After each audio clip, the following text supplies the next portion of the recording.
If our youngest children are kept in the center of every community and policy decision made for the next 10 years, imagine what would be possible in New Mexico. I remember someone bringing up the phrase, "How are the children doing?" And in some societies, this is how people traditionally greet each other, "How are the children?"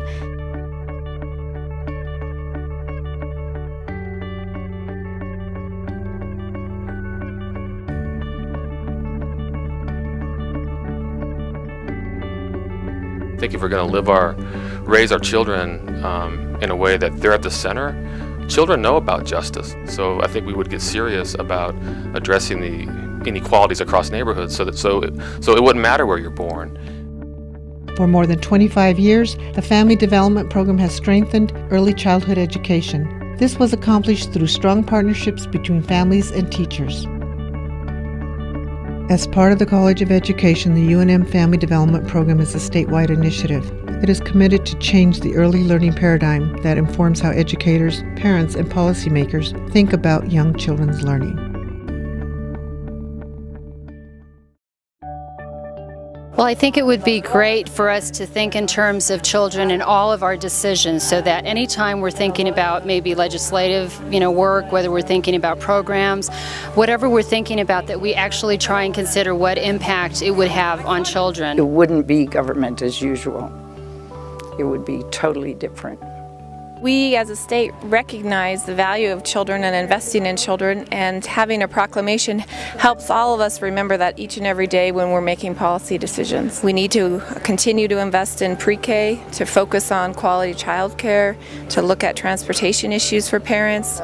Situation where on the buses, people with babies are kind of left out, and it's really hard for us too, and we don't have places to put the strollers, those big old strollers we lug around. Really, I think what it would look like if children were at the center of our community is that we'd have a kind of a holistic approach to families. Family Development Program is committed to transforming how we think about young children and families. We want a child and family-friendly society.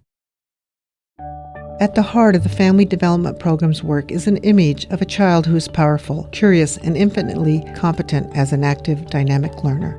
When I have a baby in my arms, I am blown away by this sense of knowledge, wonder, capacity to learn that a baby has, 2-year-old has. It's true that the babies need to learn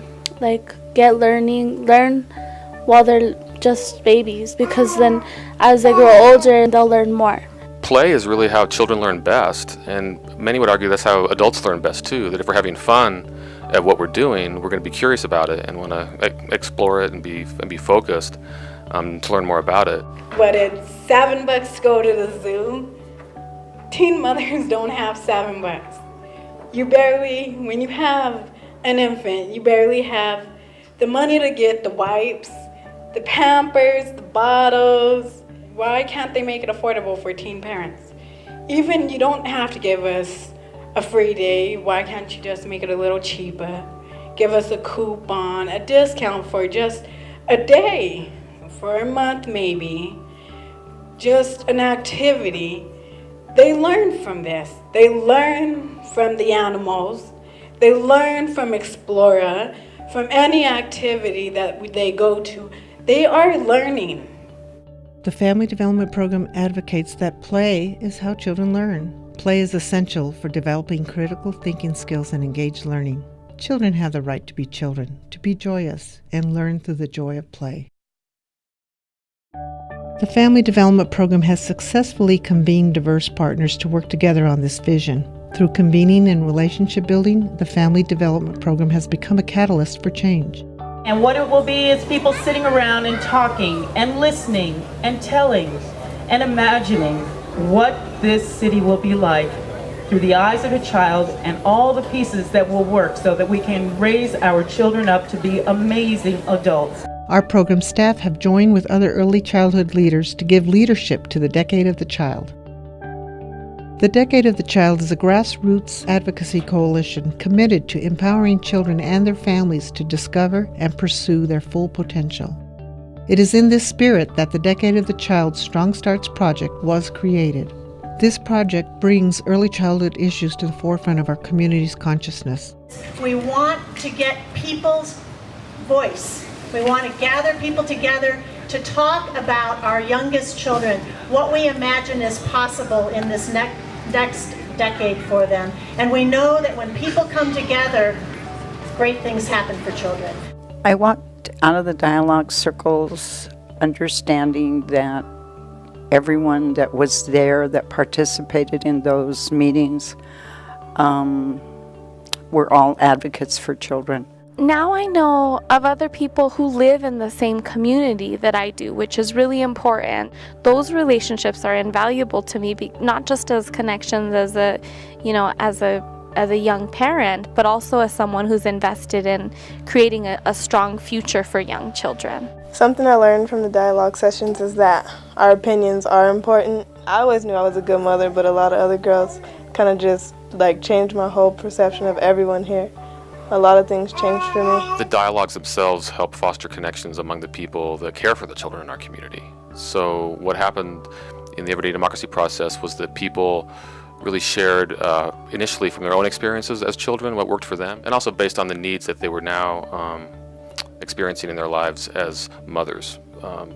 So they saw, for example, poverty and crime and lack of access to healthy foods as real barriers now, and that created a bond among the participants.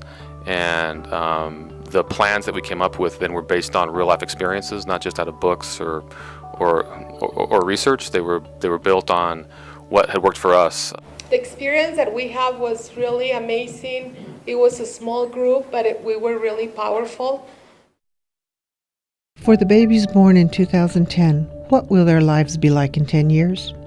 For the 3-year-old today, what will he face as he becomes a teenager 10 years from now? For the 5-year-old and for the 8-year-old, what commitment will we make to them over the next 10 years? Where I'd like to see my son, Robert, in 10 years is in a good place. I want to have a good home for him to be raised in. I want him to be healthy. I want him to go into the doctor normally, everything's perfect.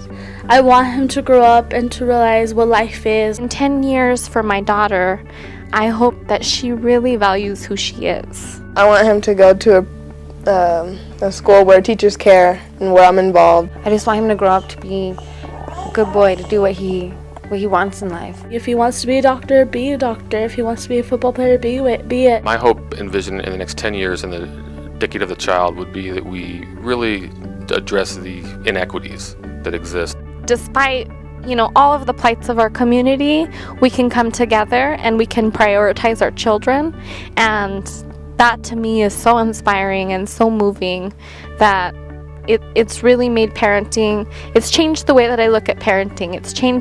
It makes me feel like I'm involved in a community that has the best interests of my child also at heart. We are creating a decade in which the child is at the center of all of our decisions. So what will you do to support the decade of the child in New Mexico?